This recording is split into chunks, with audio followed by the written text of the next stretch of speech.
जिला प्रेस क्लब्र सभापति तथा केन्दुझर टाइम्सर प्रतिष्ठाता निरंजन नायक परलोक।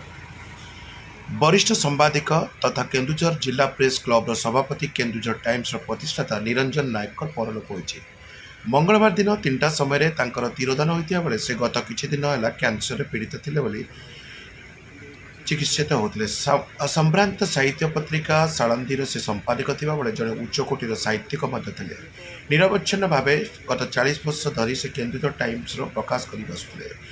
निज घर केन्दुझर जिला हाटेडीही ब्लॉक अंतर्गत पड़ियार पल्ली होता बेले केन्दुझर सहर अवस्थान कर सांबादिकता करुले।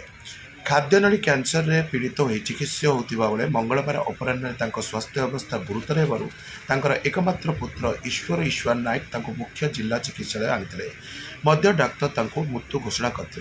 मर शरीर को जिलापाल कार्यालय स्थित सांबादिक कार्यालय बा प्रेस रूम निकट को अणाଯାଇଥିଲା। सेठारे समस्त गणमाध्यम प्रतिनिधि तथा पार्थिव शरीर पुष्पमाल्य अर्पण कर श्रद्धांजलि जणाइଥିଲେ।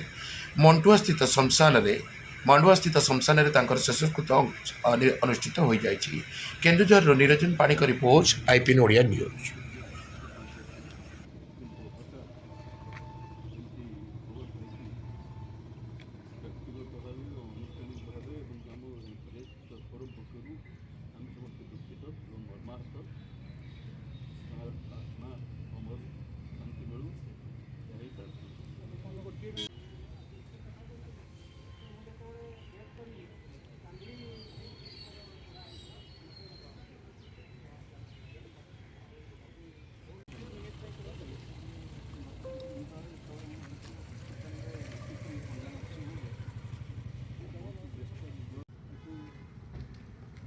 श्रद्धांजलि दूसरी आमर अतिरिक्त जिलापाल सर मंदगर मालिक सर और वरिष्ठ सामाजिक सत्यनारायण मिश्र अच्छा जिला सूचना और लोकसंपर्क अधिकारी सर अच्छा आम सुरेश महापात्र वरिष्ठ चिकित्सक अच्छा गोटे सेकेंड सत्यनारायण मिश्र उल्लेख गोटे सेकेंड श्रद्धांजलि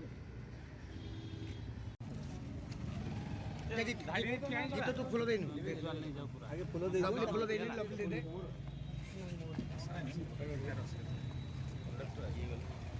संतोष फुल दे